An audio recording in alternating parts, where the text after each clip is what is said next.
All right, I got spring fever, guys. It's a couple days into spring, and I checked the 10-day forecast. It's going to be in the 50s, 30s at night. This has been sitting out here for a couple of weeks since we had the last snowfall, and I got it all mudded up because when I was blowing here, the ground is soft, and I just got a little mud in it. So I'm going to clean this up, and I want to take this off. I want to take the two plows, the mainframe plow off the tractor and the other plow, and get them out and probably get the bucket on the tractor today. Let's do a cold start. This thing's been sitting here a couple of weeks. Let's see what it does. Getting tired now. It's 20 years old, 21 years old. Let's see what she does today.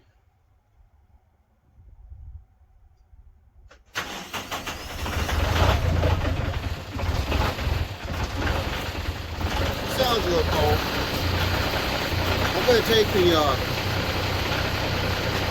car wash brush. I got a little bucket of water here. Let's get it loosened up a little bit. Got in the stones a little bit, the driveway.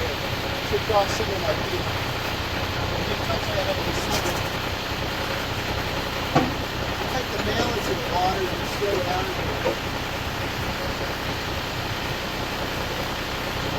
Not too bad. It was real pretty when I started this winter, having that new paint job. Throw a little water on it.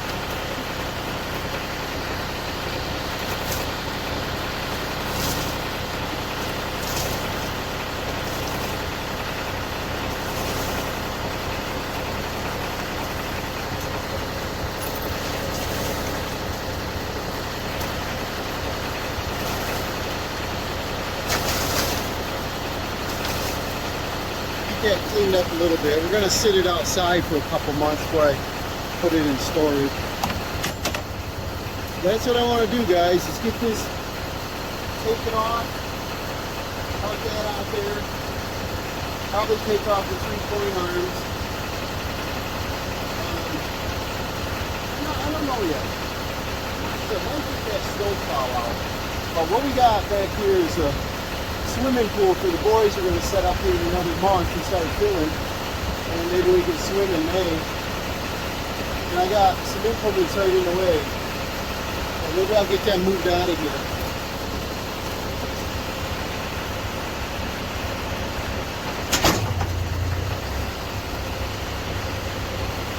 So I'll move things around and get them unhooked.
there we go.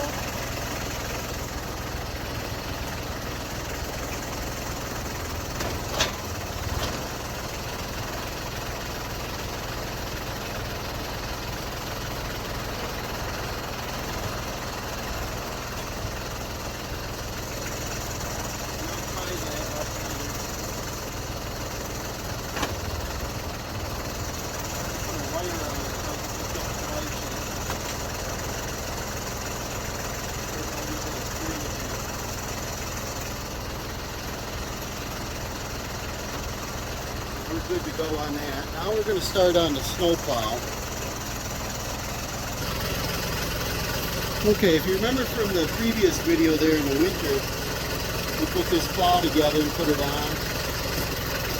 Overall, I'm quite pleased with it. It performed well, but you see this 6-foot blade wasn't enough for this size of tractor and our size of a driveway. So if you remember, I drilled those 2 holes. And then let me bring you over here. Whoa. And I put them pins on this plow.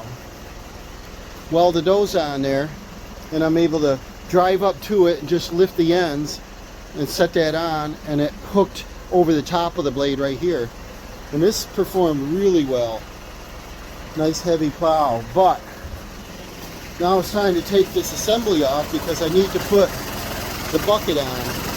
Let me show you the downforce this has. Yeah. It has power enough to lift the tires right up. So it just does a nice job scraping. I guess the only complaint I would have would be in this swivel, because it should have more of a float, this left and right. So I tend to scalp once I took the shoes off. I thought it would float a little better, but next year I got a new idea. Let me shut this off. And as far as the left and right angle, it worked great. It's super fast, strong, up, down. The second thing is it doesn't go up that high. It only goes up about 8 inches. I was worried about if I went off the edge of the driveway, I'd get stuck down in the ditch there or something, and it didn't happen, but I prefer if it went up higher. Let me show you. That would be in this adjustment right here in the front.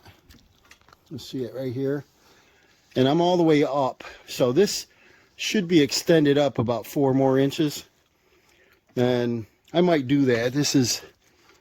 That's about 3/8 steel to get a plate. I don't know, I might have some of that, but I'd want to redesign that if I put it back on here. Sorry about the dizziness there. I think if I had my way, what I would prefer to do is this plow requires me to take off the bracket. It's only 2 bolts. But take off the bracket for the front loader, which mounts here and right here. And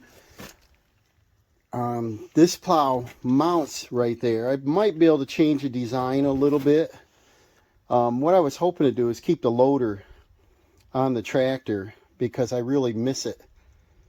And the other thing is this axle floats up and down, pivots here. And it doesn't interfere, but you see I don't get much ground clearance there. It's that same 8 inches. And we get about, it's like 12 or 13 in the back. It didn't give a problem all winter, but I can see room for improvement. This is a New Holland. It was on a larger size tractor, but it does mount directly to this one. I wish it was quick attach to make life simpler. It bolts up here with 2 bolts on each side. Big heavy ones, 1 inch, and right here with 2. So there's 8 bolts total. And the existing hoses I didn't have to do much with. We had one of these that was leaking and it ended up being an O-ring, so that was a 0 repair because they gave me an O-ring. But this I I don't really like these hoses here. They rub on the axle a little bit, but it's not sharp there. I put a rubber connection here because they were touching this bracket. And I see now this one's actually sitting on there. So there's room for a little improvement. I could probably back this off and come out at a slight angle with it.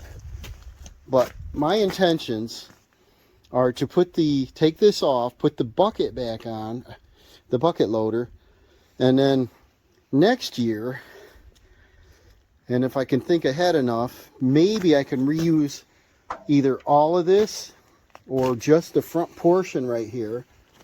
I shouldn't say all of this, but the front portion of this, and mount it to my bucket. And then I could have a left and a right. I could have my bucket do the up and down. And then when I go to plow snow, once I get into the snow and it starts bogging down, I can lift the bucket up and just keep stacking it back up and just keep pushing it. This year, you know, I hit a pile 3-4 feet high, and that's it. That's all I could push. And remember, we put these chains on there, and a lot of times I only use 2-wheel drive because these things are amazing. I'm super happy I bought these. I think it was about $400. Seems expensive, but a tow job, if I got stuck down in the drive or across the road, would cost me more than that, probably. And the other thing is I can go out into the woods, and I think I could get better traction bringing in more firewood with these. And I didn't really want to get them for the front. I see people put them on the front. I just don't want to start tearing up things. I think if I get good traction here and it slips here a little bit, that's fine. Not going to hurt anything. So I'm super happy with the chains. But I got firewood, you know. We split some. We stacked some. I got about 4 face cord here. A pile fell over. Well, the way I stack the firewood, I love to use the bucket, which is out there. And I can get quite a bit of wood in that. Carry it and stack it or move it. But now I got to pick all this up. It's sunk in right here. But back to this loader. I want to put the loader on. And I got some work to do. We got some firewood. We got 20, I think it was 23 plus trees down in the woods over the winter storms and some wind and snow. It's a little bit of carnage back there, and I want to get that in. So let me figure out some sizes. I'm going to take the plow off here, and then I can use a bucket loader to pick it up and set it on a pallet. And yeah, then I can back right off from it. So these are, it looks like 7/8 to 15/16. Those look like 3/4. And under here, I believe these were 15/16. And it looks like we have a hydraulic line, so I'll have to have a swivel for that. I'm going to bring the floor jack out in a minute, but I'm going to take off these 2 bolts. I use a creeper because the ground's a little wet. I don't remember how heavy this is. I think I can support it, but I think I'll use a jack or put a couple blocks under it.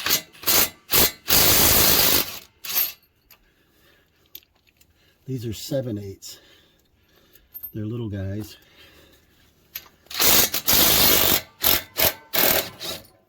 There, she's starting to come down, so I'll probably get a jack.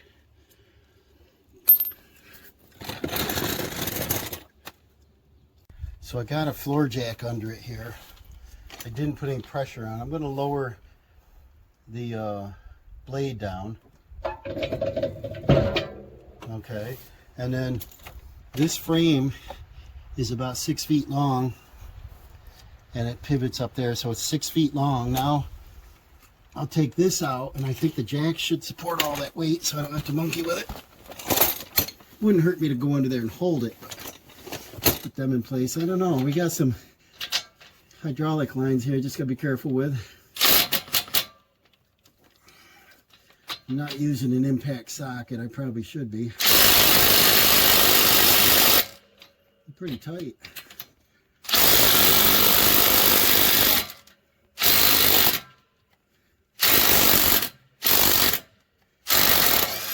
I'm using a used battery, and let's see what the charge is on. It's pretty dead. It's only It's about 1 bar, so it's probably not enough. I'll grab another bag.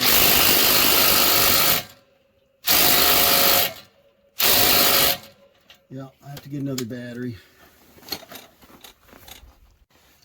I snapped another battery in. I didn't check to see if it was charged. It is.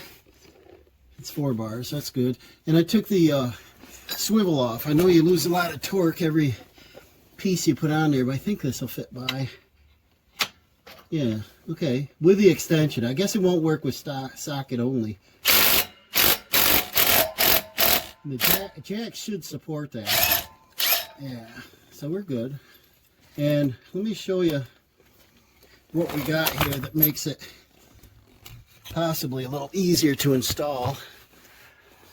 Is the front hole is slotted and the back hole is solid. So when you jack it up to install, you put your back bolt in, and then you jack up, and then you start your second bolt, and then as you put the front brackets on, that'll bring that in the proper spot, and then you just tighten them up. Now we're going to work on the front bolts. Okay, they labeled these hoses for me, which was nice. I think I'll keep, no, I got to take that off. I'll clip them.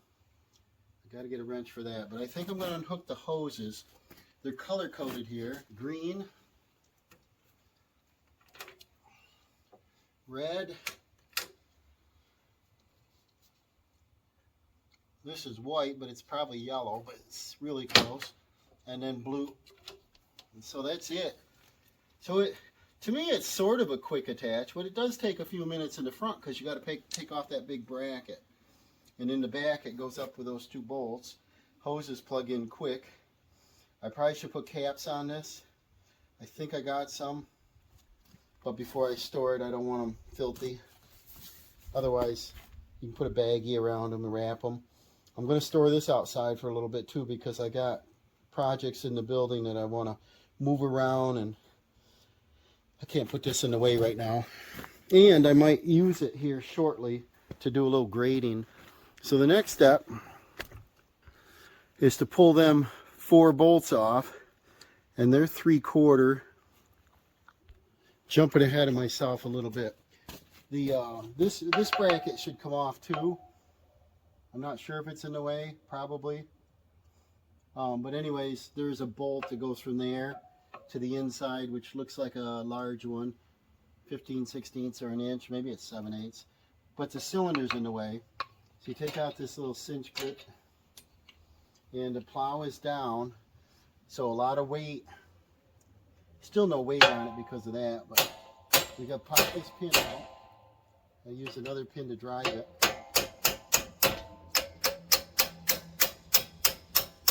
A lot of times when you're unhooking an implement or putting one on, just be very careful you don't get your fingers or feet or body parts caught in anything, because especially if you're working alone, you're going to be there a while.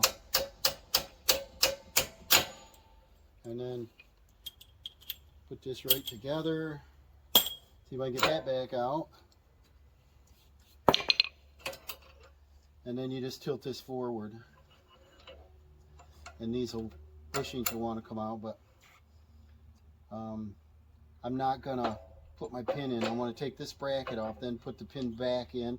I like to keep everything together, because if you're like me, when you go to put the next implement on, you got to find your components. So I keep little containers labeled tractor parts, and so normally I have them, but sometimes I don't know which bolt goes to what. And a lot of these, say on the New Hollands, maybe other ones, those same bolts would work on another implement. So I was going to label them in a baggie, keep them separate, and say, hey, there's snowplow parts. Tape them to the unit, they're all there. But a lot of times I'll borrow them and I'll put them on the back blade, or I'll put them on the box scraper, or they'll go on the backhoe, they'll go on something else. So just so I keep them together. And then this bracket doesn't have to come off this moment, but we might as well go ahead and do these, which are 3/4. And like I said, this may just drop right down. Nothing's in the way, no hoses, nothing's going to get hurt. These hoses have no tension. I probably ought to cut those clips real quick. on those zip ties and just cut them with something.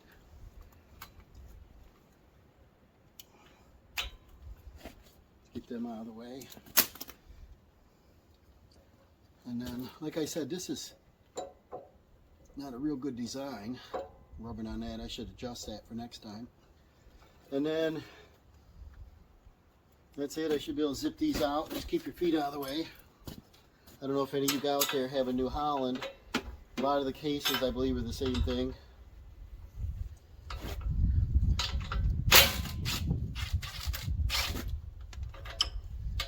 Yeah, I thought they were much tighter than that. This is good. They have lock washers. That one's tight. Let's see if we can get her loose. Where we on? Put her up on high and see if it does it. That one's tight. And see if I can break the nut loose. Wow. Breaker bar. Looks like the whole thing's turning. Is it? That hurts the fingers. There we go. So she is lowering down. Not going to go too far. And nothing's in the way. Won't hurt to have it drop. And then we're going to use the bucket loader to pick it up and set it on a pallet. And then I set the forks in the bucket and I carry it right into where I want to store it. So I could put the floor jack right up front here because we're going to back up off from it. And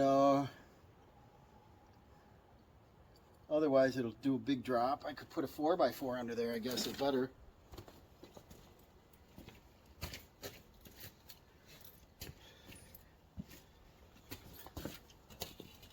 Yeah, that'll work.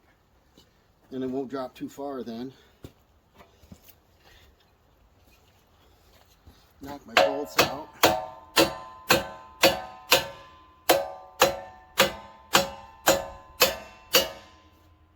And I might have used a 6x6 and a 2x4, like a 6-footer, I think, and I pried that up to put them in. And I got something handy here. Some of them old green boards we had. Actually, I got a 4x4. A used 4x4 here that might work. And all I have to do is the lever, set it on that big old hammer, put it under there, back here a little bit, make a little pry bar. The building's in the way. Let me turn the wheel. It's not what you call a quick attach, but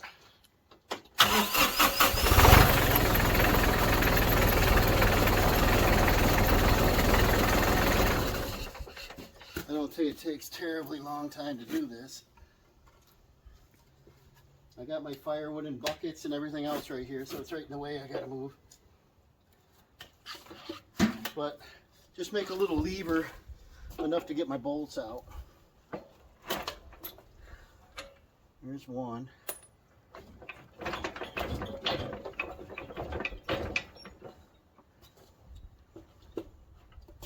Do a little bit more.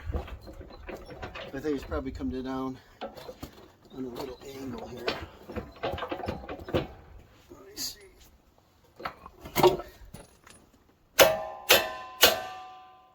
Almost. Now, sometimes you take your brackets and tap them. Get your bolt out like that.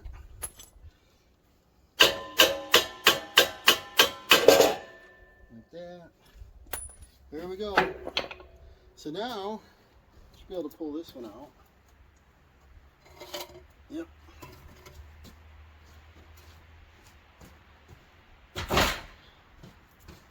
Now we should be able to just back right off from it. I don't think anything's in the way. Our hoses are clear. Frame is clear. Now It's not quite clear. It's about 4 inches high. So how did I do? I might have loosened those two up on either side and let the bracket flop down. I might have. But I believe we got about 4 inches. We're on a 4x4, 3.5. Maybe I could take that out. I just don't remember. It's only been a few months. I didn't get any instructions to install when I got it.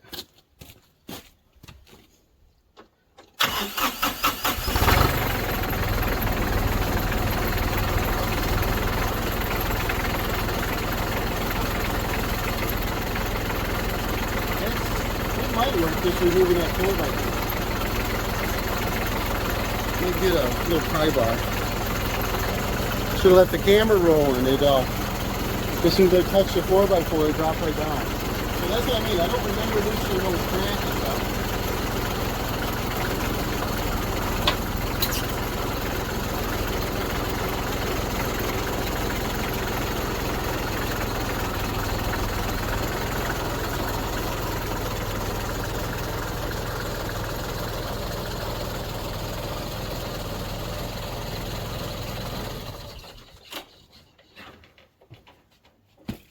And then, now what we'll do is we'll hunt up the wrench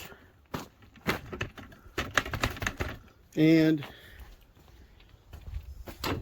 the socket. Looks like about 7/8 or 1. And it's right between. It's 15/16. And you can see this doesn't exactly fit this model tractor. So I just used the center bolt. And this probably had 2 outer ones and they didn't use the center because the cylinder's here. And I can change this, but because the plow only weighs, you know, I can move that one. This one I can lift a little. You know, it's only a few 100 pounds. I thought the 1 bolt would be sufficient and it hasn't given me any trouble. Get this one off from here. And that's got a washer on it. There, we get that out. And then the next... Okay, I'm going to end this video right here, guys. This is running a little long, and you stay tuned, and I'm going to post another one on installation of the 7308 loader on the New Holland. So, thanks for watching. Remember to subscribe, and we will see you on the next one.